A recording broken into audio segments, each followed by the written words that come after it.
I can put it on the computer. You don't. I don't need a book, right? So I just. Sure. Computer.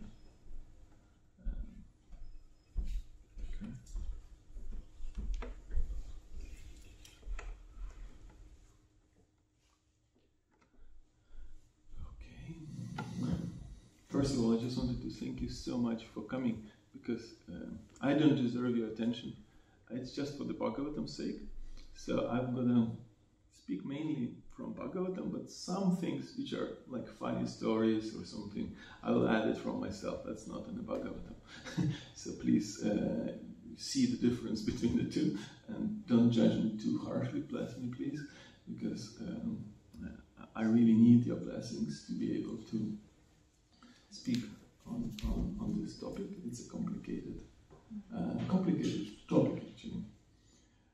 So Om Namo Bhagavate Vasudevaya. Om Namo Bhagavate Vasudevaya. Om Namo Bhagavate Vasudevaya. Om Namo Bhagavate Vasudevaya. Om Namo Bhagavate Vasudevaya.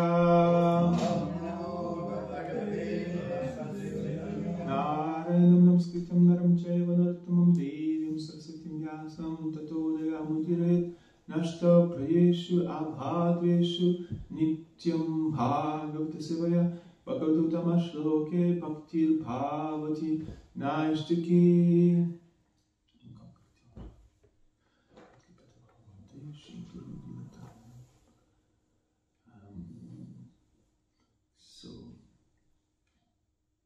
What is the number of the verse which is written on the board? 64. 64. So I'm in luck. I prepared for the right verse. So it's always good to be lucky. And we will read line by line. Sanai atohaya vimirja lochane.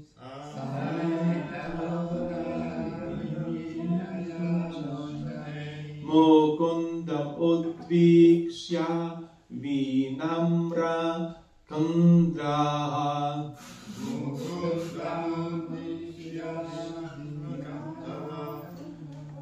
Kritanjali pras ranyavan samahitaha.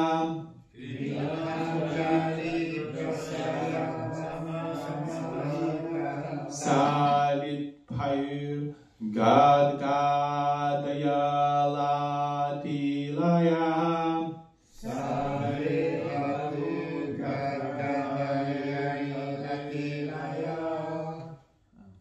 Anybody else wants to try? I can do it. Saneratotaya vimrijya rochane. Saneratotaya vimrijya rochane. Mukundam udvikshya vinamra kandara. Mukundam udvikshya vinamra kandara. Kritanjali So much to go. prasayavan samaita. Kritanjali prasayavan samaita. Save patur gadgadaye latelaya. Save patur gadgadaye latelaya. Saneratotaya vimrijya rochane.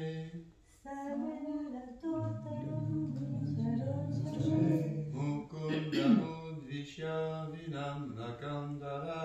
Mukundam udvikshya vinamra kandara. Kritanjali prashayava samahita. Kritanjali prashayava samahita. Save patur gadgadaye latelaya. Save patur gadgadaye latelaya. Okay. Any ladies would like to? Yes. Saneratotaya vimrijya rochane. Saneratotaya vimrijya rochane. Mukundam udvikshya vinamra kandara. Mukundam udvikshya vinamra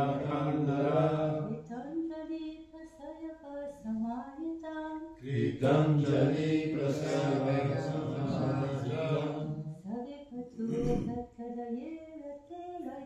Save Patu Gatkadaya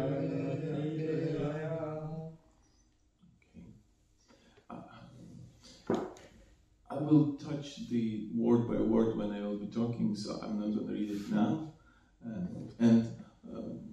Excusez-moi, je parle pas français. So, moi français c'est très pas bien. So I will speak in English, and forgive me for this. I know it's better to speak in French in the French country, and everybody has experience of that, especially if you start speaking in English in Paris somewhere. But I'll just stick with English just because it's just way beyond my level to say anything in French. So the translation, and that's an original translation by Srila Prabhupada in English, sounds like this. Then, rising very gradually and wiping his two eyes, Lord Brahma looked up at Mukunda. Lord Brahma, his head bent low, his mind concentrated, and his body trembling, very humbly began, that's a key word, with flattering words to offer praises to Lord Krishna. Purport by Srila Prabhupada. Brahma, being very joyful, began to shed tears, and he washed the lotus feet of Krishna with his tears. Repeatedly he fell and rose as he recalled the wonderful activities of the Lord. After repeating obeisances for a long time, Brahma stood up and smeared his hands over his eyes. Srila Vishwanath Chakravarti Thakur comments that the word lochana indicates that with his two hands he wiped the two eyes of each of his four faces. Seeing the Lord before him, Brahma began to offer prayers with great humility, respect, and attention. So this is the end of Bhaktivedanta purport of the 10th canto, 13th chapter of the Srimad Bhagavatam, entitled The Stealing of the Boys and Calves by Brahma.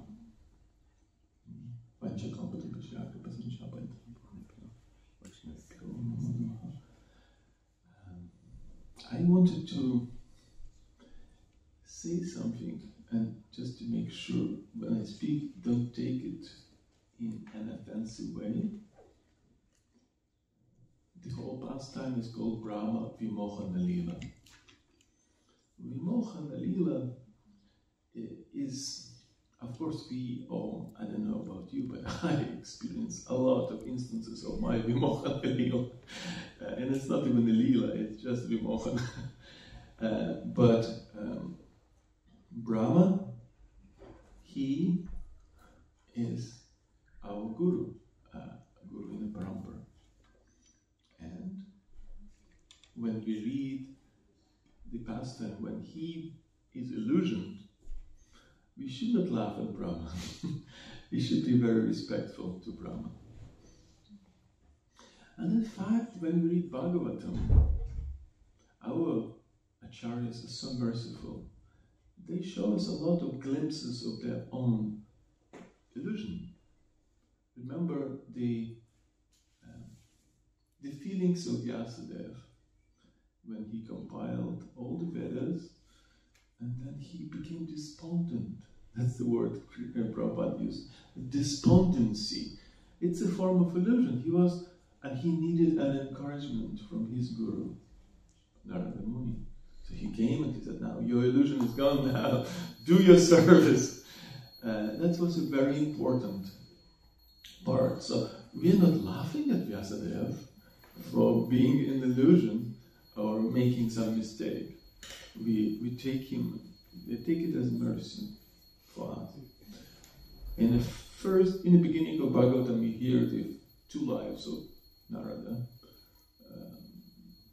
But then later on in the 7th canto, we hear about another life of Narada when he was, it's a short story, short narrative, where Narada was a Gandharva, a famous one, and he was making Namaparad. So, and then he was forced to take birth in the womb of, anyway, in a certain womb. So even Narada, Vyasadeva, Brahma, they get into this trouble. So is it a surprise that we get this? It's not a surprise. But we want to learn on their example. They're so exemplary in the way they deal with difficulties. And this example of Brahma, and maybe I'm overemphasizing this, is extremely valuable for us. And like the way Hridaya Chaitanya Prabhu yesterday explained, the one way to look at it is because,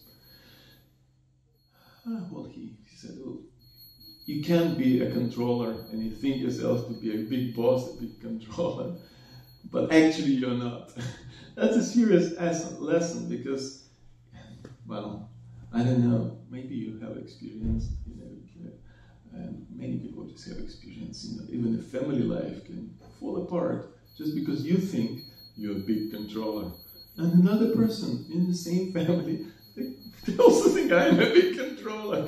So we have 2 big controllers, and how 2 big controllers can agree, the only one can be the big controller. And, it's a lesson, of course. But Brahma, probably Brahma was quite a few times in the Bhagavata mentioned in a not very, how to say it, not in a very PR way, it's the way Brahma behaves. Sometimes young devotees may wonder what's going on here. Sometimes they will come, like in the lecture of Bhagavatam, what's happening here? In the 3rd canto, what's happening? So many examples. It's stunning actually how many examples of difficulties and apparatus are there in the Bhagavatam. Look at important devotee, very senior devotee, the main Brahman of the universe, Daksha.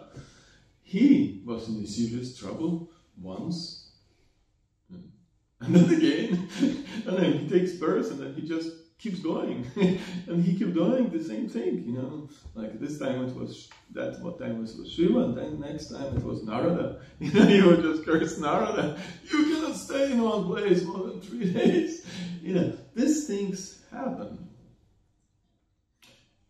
But essentially, it's part of a scientific presentation of bhakti that leads one, brings one, despite all those obstacles, brings one to the ultimate goal of Prema Bhakti. Now, this verse is extremely important,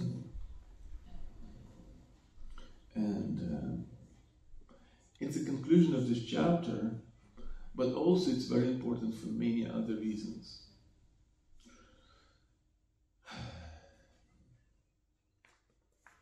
One time, I remember a really nice lecture, which actually surprised me. A lecture that Janananda Maharaj gave maybe some 10 years ago. And I don't know, if he's coming tomorrow, he's going to be here. Oh, he's already here. Okay, great. I remember this class. And I remember my reaction was not, I thought about this reaction, and I felt that I couldn't accept everything he said. That sometimes happens. And so he started with a question to devotees. Why do devotees don't learn, you don't even remember what are the sattvika bhavas that are described in the Nectar of Devotion. Why be devotees? No, I'm not saying, he's saying, you should not imitate it, but you should know it, right? So which one is of visible external symptoms of love of God or power is your favorite? Gauranga, Chandra, Prabhu, what's your favorite? Prema. No, what symptoms? Like, what are the sattvika bhavas? Okay, at least one sattvika bhava. List the ones which you like. Okay, you see, the Jananda Maharaj was right. That's not easy to remember. Stunning. That's it. I like yawning. For me, it's the easiest one. Rolling. Okay. So he was saying that it's like a science. The Bhakti Yoga is a science. And part of the science have all those symptoms. And interestingly enough, in Nectar of Devotion, Bhakti Rasamrita Sindhu, Jai Shishi, Govinda Madhavi, Jai Shishi Krishna Balaram, Jai Shishi Gauranitai Ki, Jai. All those symptoms are described, and they describe in Sanskrit. Prabhupada translates them. When we in Mangalarati, which symptoms do we think about? Which shloka of Guru Vashtakam describes Sattvika Bhava symptoms when you chant Hare Krishna? Which one? Second verse. Second one, yeah. What's the name? What is the type of? Standing of the hairs on end. Yeah. It's in Sanskrit. It's actually quotes the same words that are used in Nectar in Bhakti Rasamrita Sindhu. You're asking me? Yes. Yeah, go ahead. Oh. I mean, nobody else is answering.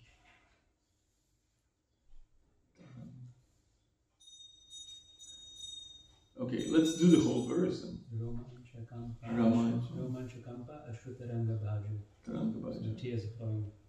Yeah, and a trembling. Yes, so this is the symptoms. Yeah, these are the symptoms. They are visible symptoms. Okay, one devotee, really young devotee, he came to Prabhupada.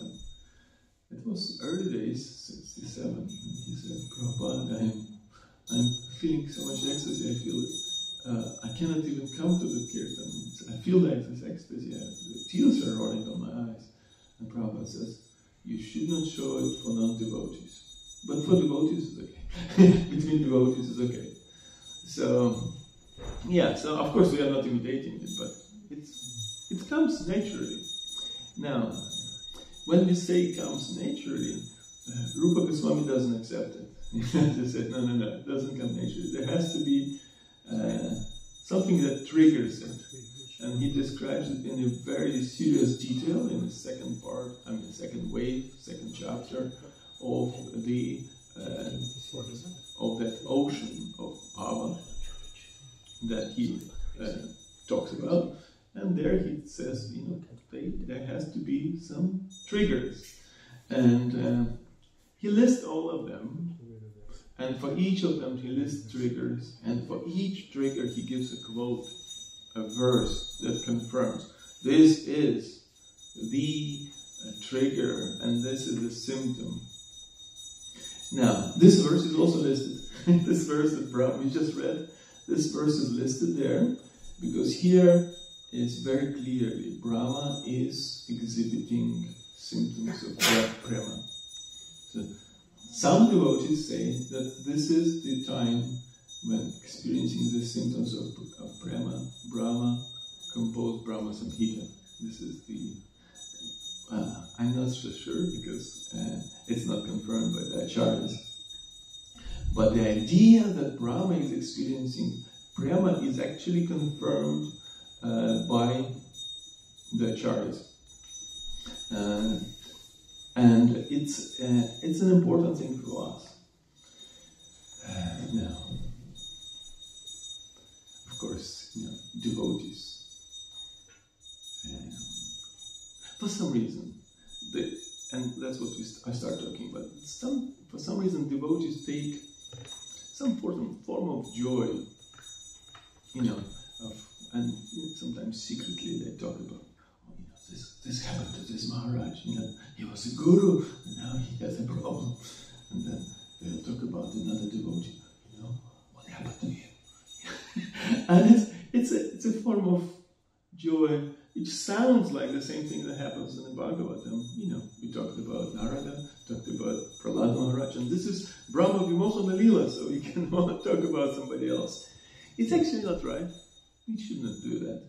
And the reason for this is because Brahma and Narada and Vyas, they are the didactic examples.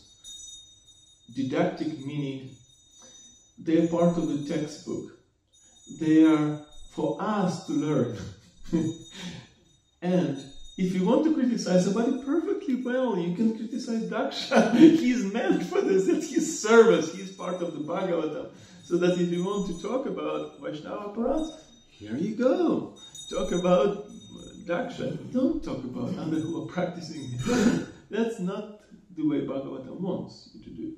But even here, the illusion of Vimochana, of Brahma, is concluded with him experiencing prema.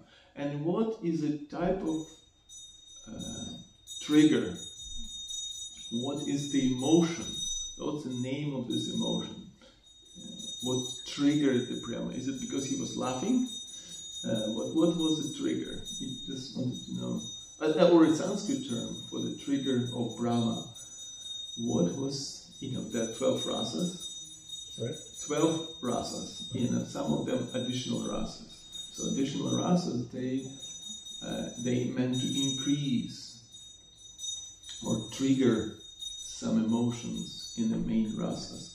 So which is the rasa that triggered Brahma's ecstasy? In this case, it's the same name as the Bhaktivinoda Thakur gave to Mayapur temple. You remember Bhaktivinoda Thakur described temple in Mayapur, and he said, an Adbhuta Mandir is going to happen. So this is the additional rasa, an overwhelming amazement, Adbhuta. I'm so amazed by this. So this was the emotion that triggered Brahma's prema. He was so amazed by what happened because it was just beyond his conception. Beyond conception of Brahma, it's quite a misnomer in a way. It's a little bit difficult to conceive how it's possible to be something beyond conception of Brahma. Of course, it's Brahma is a didactic example. So we can say, oh, Brahma is this or Brahma is that. Brahma, by the way, has amnesia. You know that every day he wakes up and he does it regularly. He just forgets everything. And every day he has to receive initiation. Sometimes he receives initiation from Saraswati. Sometimes Krishna himself comes and pours the sound of his flute into his ear, and then Brahma remembers, oh yeah, I have to do the intermediate pralaya kind of vasanam, I have to, clean up, do everything and build up the universe, now this is what I understand now, I remember that. So every time he gets initiation, even in the Bhagavatam when described, the Chatushlokya of Bhagavatam, he heard it from Krishna after a long tapasya. That was his knowledge that he received, so he can create. Otherwise he can't create. So in a sense, it's like his weak spot. That's part of the cycle of creation. He gets this. And, he's our guru. So we're not supposed to laugh at our guru, even though it became a passion. And sometimes, I remember one guru, he really liked jokes. And he was like, he really liked jokes. And, He even made this movie of Burn Burfi and some jokes. But really funny, actually. It's really funny. But it's not proper for us to laugh at the problems of our Guru or any other Vaishnavas. But it's important for us to learn from them. And Sanatana Goswami says that in this verse, word shanai, meaning slowly, it means that he had so much devotion coming in him, Brahma, he was so overwhelmed. It's called, technical term, udarekha. It means devotion comes up. Same as in the yoga, it's udarekha. It comes up, you're overwhelmed with the emotion. And he cannot actually function properly. He couldn't do dandavats like sometimes he just cannot do dandavats. It's age. So in the case of Brahma, it was the emotion that made him stunned. He couldn't actually properly bow down. And as what Sanatana Goswami is saying, it's in the Brihad Vaishnava Toshani, a main commentary on the 10th canto. He says that, and it's similar to what Prabhupada is saying, that he has, how many eyes does Brahma have? It's just calculated. 8, yeah, that's right. But it says here that only 2 eyes can look directly on the Lord.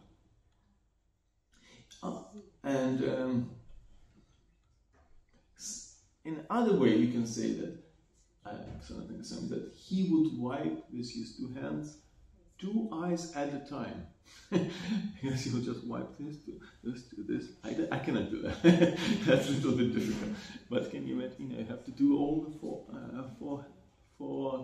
four heads, and so that's kind of a difficult thing. So it's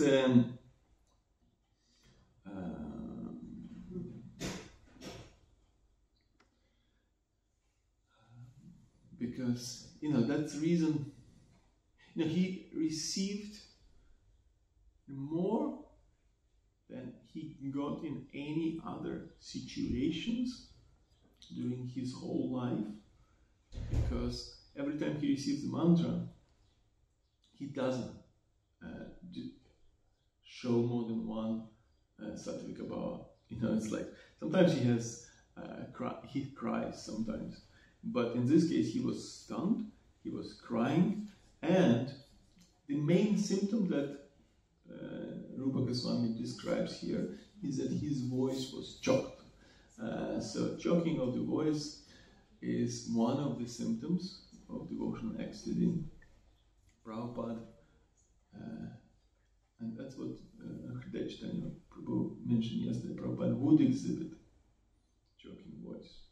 You can actually hear it on a tape. It's like, he talks about his Guru Maharaj. You are all just, all representatives of my Guru Maharaj. And then you can hear his voice choking. And so this is actually Adbhuta emotion causing the choked voice of Brahma. That's the main symptom that Rupa Goswami places here as the main symptom.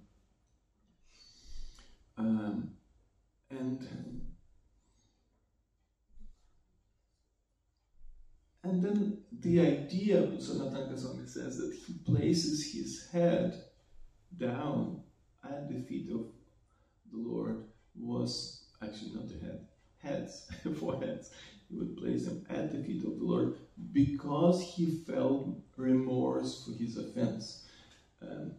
So the offense, Vimohana Lila, and because he was overcome with other emotions. Now, we usually think that it's not proper to have those emotions for devotees. You're not supposed to feel fear or remorse or shame. No, definitely not. But Brahma did feel shame and did feel remorse and he was bowing down with these emotions. Now, I just wanted to stay back from this and explain that when we bow down, we should not do it mechanically. Devotees ask, which mantra should I say when I bow down? It's almost like you switch on some kind of tape recorder and just bow down. I used to do it. I was really fast. I could just bow down within like a second. I was in a better shape than now, like 35 years ago. Remember, I was just like, I could just jump really quickly and mechanically. And it took me a while to, actually I've seen it in India, when devotees bow down, they actually express emotion. They have something in their heart when they bow down. So it's actually proper to bow down with a heavy heart and touch the floor or the feet of the Lord with that emotion. You are not a mechanical a sports person who does bhakti yoga and then you just like, here you go, I did one mantra, another mantra. That's not, even when Sanatana Goswami was bowing down to Vaishnava so many times, and that was his sadhana, but he would not do it mechanically. It would be an emotional experience, because in Bhakti Yoga actually you shouldn't do anything mechanical. Nothing should be mechanical, because that's the whole point. If you start doing mechanical, then later something should happen in your heart. You should soften, and then you should not do it mechanically. Another explanation of this, Sanatana Goswami is saying, is that the nature of bhakti, and he says bhakti svabhava, is, and that's like a svabhava means the main symptom or internal symptom of bhakti, is that you are naturally humble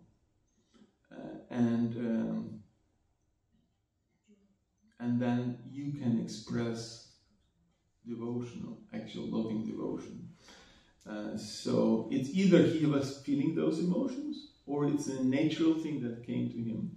Now, humility is a very difficult topic. You probably know that because it's probably the first thing that everybody learns to imitate. It's like, you need to be humble, Prabhu. Okay, I will be humble. and then you kind of like have all those humility competitions. No, you're first, Prabhu. No, you're first. No, you're first, Prabhu. No, Prabhu, you should be first. Prabhu, you're most senior, you should be first. And all those competitions and external shows of humility are good, actually. Because they remind us we should be humble in the end.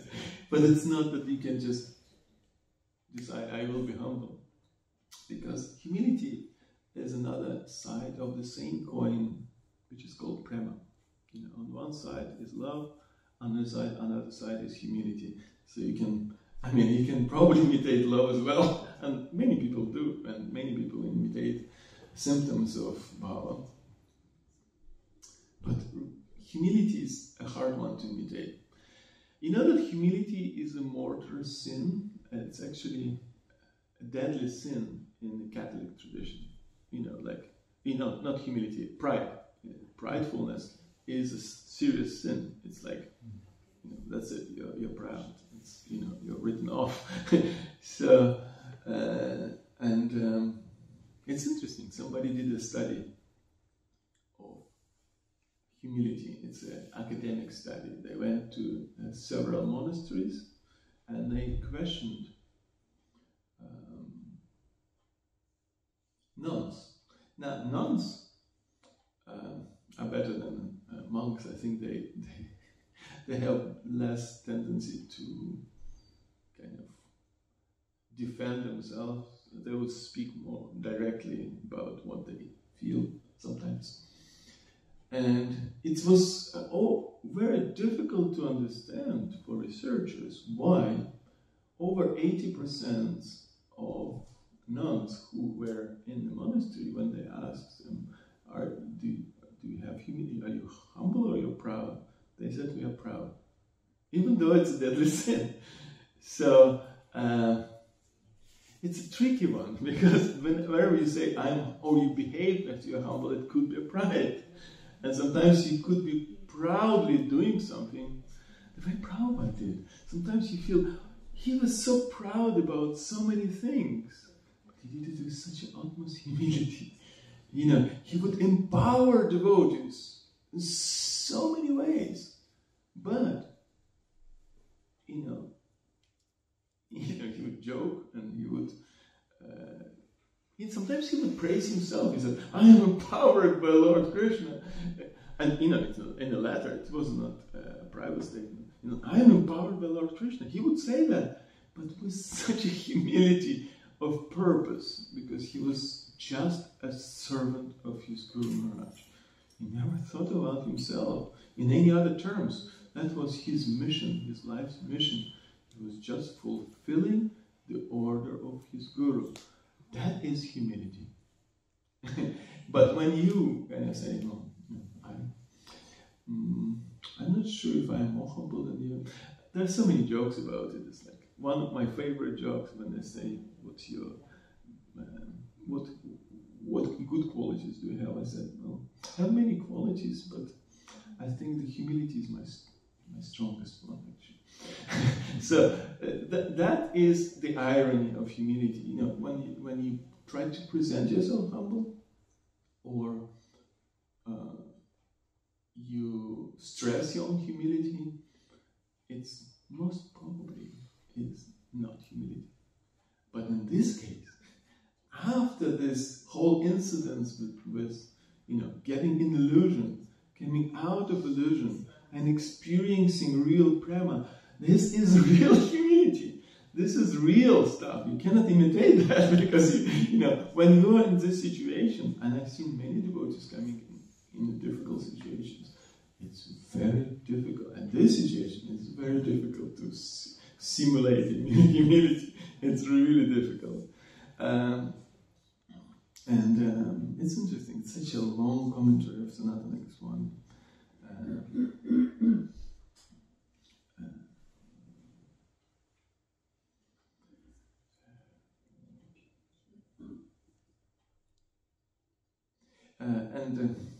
Maybe you have a question or something you wanted to add, because I feel like I'm doing too much information. Maybe something you want to share. I know many. I say I know many gurus in ISKCON and many devotees who act as gurus in ISKCON, but I never seen more really, not in imitation way, but really more humble and substantially non-proud devotee than Gopaswami Prabhu. It's like, it's really impresses. It touches your heart. Humility actually touches the heart so much, and it dismays all the fears, because we read about Vyasa, Narada, and Brahma, and we think, what about others? What is their problem? And it's actually this quality really dismisses those fears that are so, because with our conditioning, we project every single possible situation on those who are senior to us. This is like probably the most problematic thing for somebody who has a little intelligence. He will imagine that others are probably even worse than him. This is our humility. This is the way we project our humility. But really, real humility is when you, as Prabhupada, he will just, regardless of qualification, and that's a scary bit. That's a scary. But regardless of qualification of his disciples, he would empower them. There's a problem, okay, Brahmananda had a problem, okay. Oh yeah, so you're not going to be DBC. So it's like, or he just would solve everything in instance without creating a big havoc. It's an amazing quality of person who actually is humble. He doesn't even want to project on others super demands. Who was that? Okay, Shruta Kirti. He's coming, isn't he? he tells this amazing story. I mean, he is like filled with amazing stories, but one of them is really something that really struck me. And I remember that because Shuddhakirti didn't follow the order of Prabhupada. Prabhupada told him, don't go into the kitchen in Los Angeles. And he was thinking, wow, I want to cook for Prabhupada, I should do it. It's more important than the order of a good, compassionate order of Prabhupada was, don't go in the kitchen. And he went to the kitchen. He got in trouble, he got married. So, sorry, no, it's not that I'm against marriage, but just Prabhupada said, don't go, and he did. And then he got married, and he had to be separated from the service from Prabhupada, for a while. And he went there, and went to this place, and then Chicago. And then, because he didn't follow order of Prabhupada, obviously it wouldn't work. So, it's obvious. So he comes back to Prabhupada's service, and he's again his servant, again single, and what he remembers that Prabhupada didn't say a word about it. Just didn't say it. As if nothing happened, he just goes and does his service. He doesn't talk about it. And that happened, okay. But it's almost like he is he's not trying to be preachy. He's not trying to be the boss or to be the guru. He's only concerned with one thing: to engage other devotees in the service. Just engage them in the service. Nothing else. He's not worried. According to their nature, you just engage them. It's not about status. Not about. He didn't had a pet talk and said, okay, let's talk about this. Are you going to repeat this mistake again? No, he didn't. I mean, he has a really good... Well, that's one of the things with Prabhupada. And I think that's definitely a special quality that nobody, even out of all our previous acharyas had. He could just look at the person and he can just give him the service according to his qualification. And sometimes a little bit more. More than his qualification. And the person would do unbelievable things. Go there and start a temple. You will be doing this. And who was it? Dhananjaya. He came to Prabhupada. He wanted to ask something, and then there was a Prabhupada, and there were different devotees, and then GPC, and they say, okay, Dhananjaya wants to do this. Prabhupada says, okay, we need a temple president for Vrindavan. And then he said, okay, you will go to Vrindavan, you will be temple president. And then he calls him in a private room and says, yeah, Harikesh, he is there, he thinks he is a temple president. So you should, when you go there, you will be temple president, but just don't help him. So he could engage two people in the same time, in the same service. And both will think that, that happened actually behind the Iron Curtain. That was like the most dangerous country in the whole world. This was like the place where, and even during Soviet times, early Soviet times, during Prabhupada times, KGB were persecuting devotees. Their stories are kind of not known, but there were about 10 devotees who were traveling with Ananta Shanti. And they were all persecuted. They have pictures of them with cut fingers and really persecuted by the Soviets. And so then there was a change of GBC. And Hamsadutta was no longer GBC there. So he sends Harikesh and said, okay, you will be the GBC. And at the same time, he would tell Gopala Krishna Goswami, you will be the GBC for Soviet Union. And it's like, I remember Gopala Krishna Maharaj was saying, yeah, Prabhupada told me I would be GBC for this area. I don't know why he is the GBC. That's my service. He gave me this service. Sometimes it would happen. Prabhupada was so amazingly able to engage in service, despite the fact that there were maybe two people competing for the service. It's the only acharya that I know that he would use competition for service as a motivation for service. Usually it doesn't happen.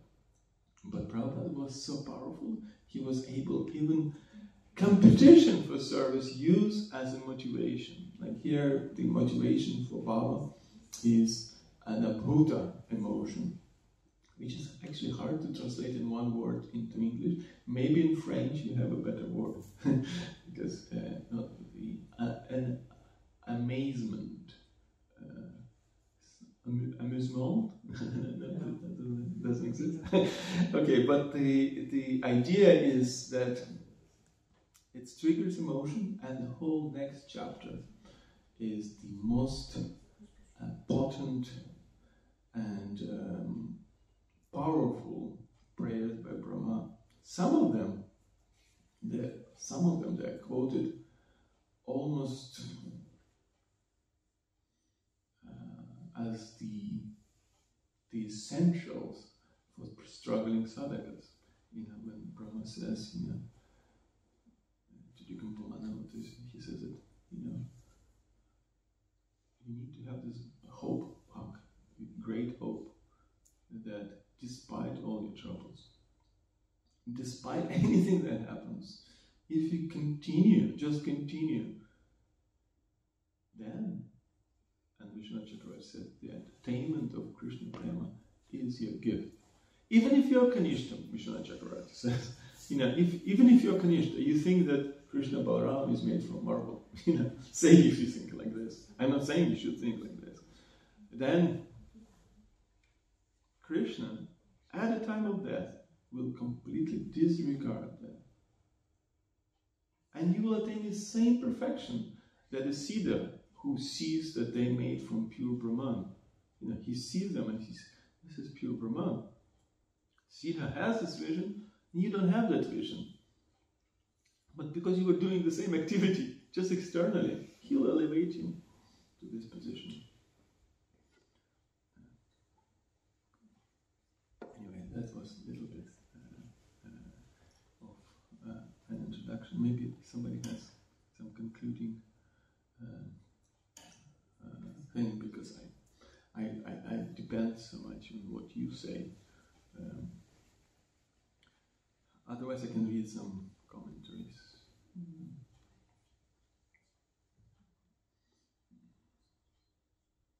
Jiva Goswami says that, let me see what Jiva Goswami in Laghu Vaishnava Toshani, he says that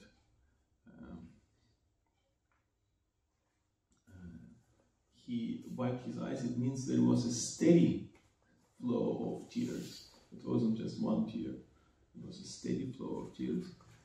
And because he couldn't see the Lord, he would wipe his eyes. That's like motivation to wipe your eyes.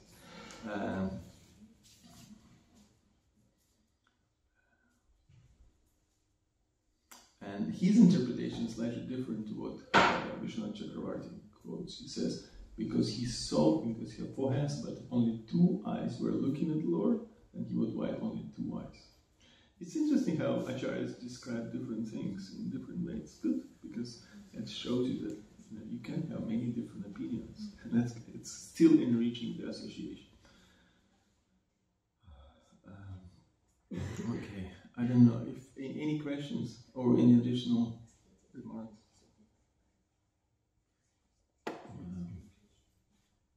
Yes. Recently, Yes. has been we were talking with Kishore Maharaj about self-esteem and humility. Self-esteem. Yeah, he's professional on this. He's on the level of he can. It's a really important topic, because healthy self-esteem means humility, obviously, but it's not. So we're fighting between the two, Yeah. because we don't have to be face on humility, You can sometimes, what's the word in English, simulate humility, Yes. So, oh yes. But it's just only simulation, Okay, yeah. Simulation, emulation, fake humility. That's another word. Fake humility. Yes. Humility de falsa. I don't know, in Italian it's called false humility. Humility de falsa. So that, yeah, of course, that's a tricky one. But the essence is still that real humility comes when you attain real prema. And don't, that's real. And before that, we are trying. We are just trying. And not trying to show that we are humble, trying to be humble, and that is done by service. It's actual simple thing. I mean, it's not a simple thing. If you go and try to preach to students that you should all become servants in the university, and Prabhupada did that, you should all become servants, and you're sitting on this Vyasasan. And they were like, we will be your servants. What did they throw at him? That was a scene, because they just couldn't take the whole, I think it comes from end of 18th century, people say, oh, we are not going to be your servants, guys. And in France, it's a very touchy subject.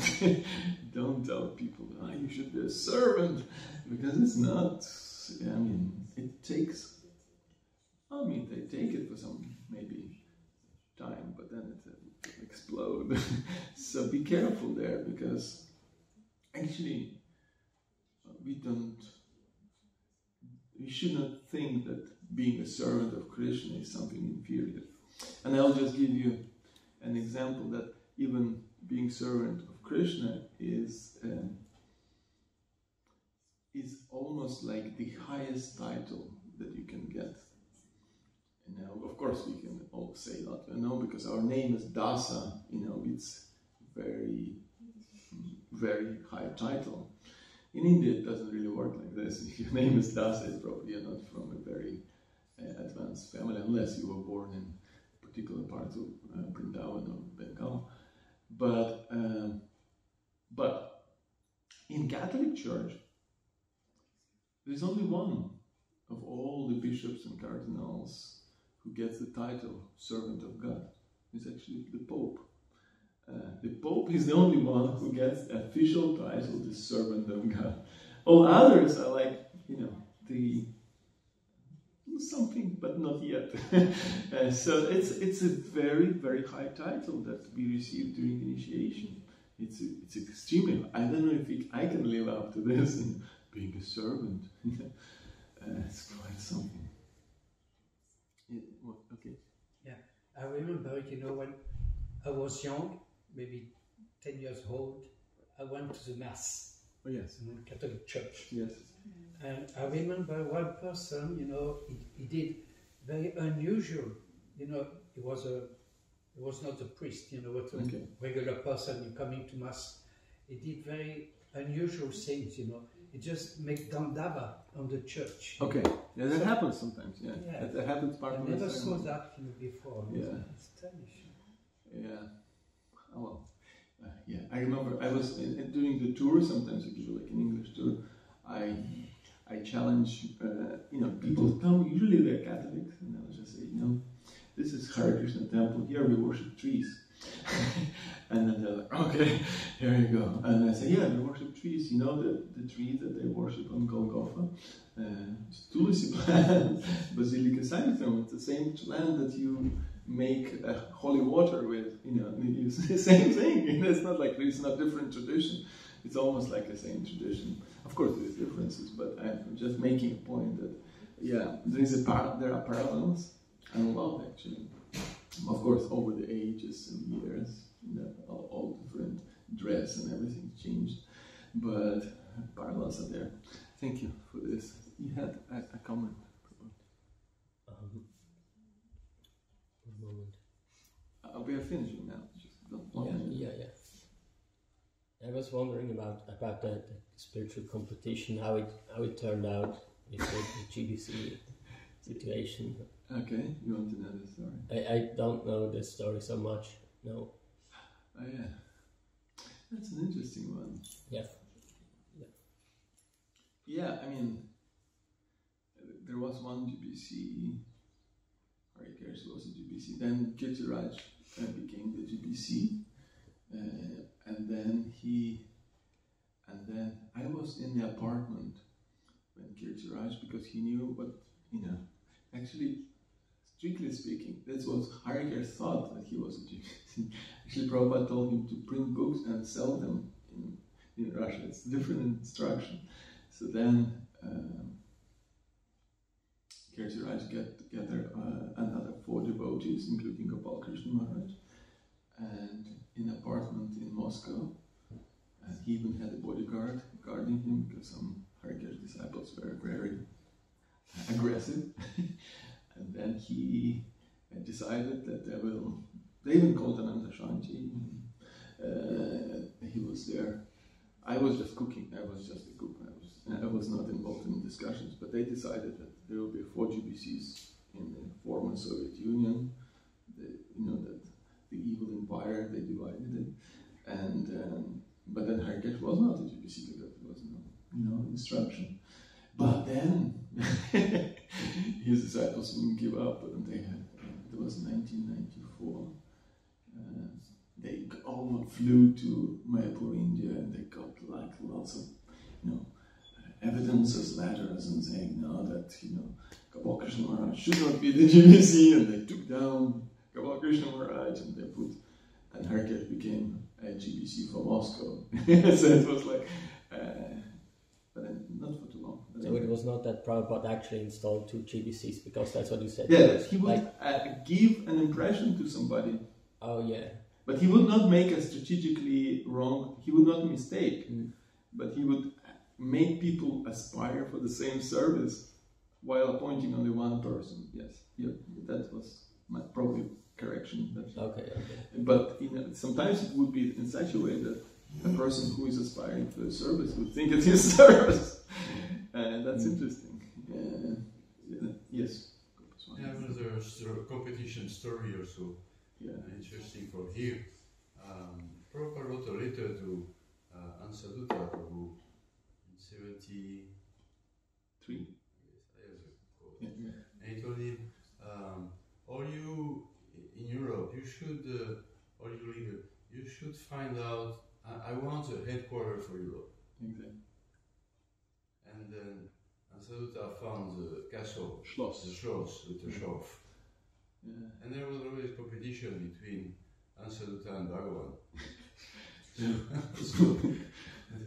Another one, Yeah, and one letter, actually, in the same letter where Prabhupada says, I love Mayapur, Mayapur very much, in the end he says, okay, you brought this issue with Hamsaduta.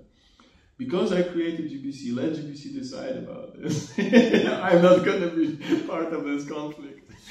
He was quite amazing. Somehow the Schloss is lost. Yes. And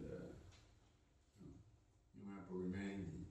Yeah, and just to add to this, Jaya Tirtha considered that the headquarters, European headquarters, at the manor. So, so he was. So yeah, many people would aspire, but so many motivations Prabhupada would give a service, and some of them there were material motivations, obviously for us now, but at that time they were so spiritualized by Prabhupada's association that they would do amazing things, just things which are just unbelievable. That's empowerment. That actually is the way Prabhupada managed. He immediately empowered people who came immediately to do things which are way beyond their qualifications, and they very quickly grew to their qualifications. I don't know if the foundation was very solid, but they grew really fast. It's amazing quality. And anyway, thank you so much for your contribution. I have to end here because devotees will stay without prasadam and I will be the one to blame. And please forgive me. Yes. Vanchakalpatarubhisha, Kripasancha, Vaishnava Bhagavatam ki jai, Ki jai.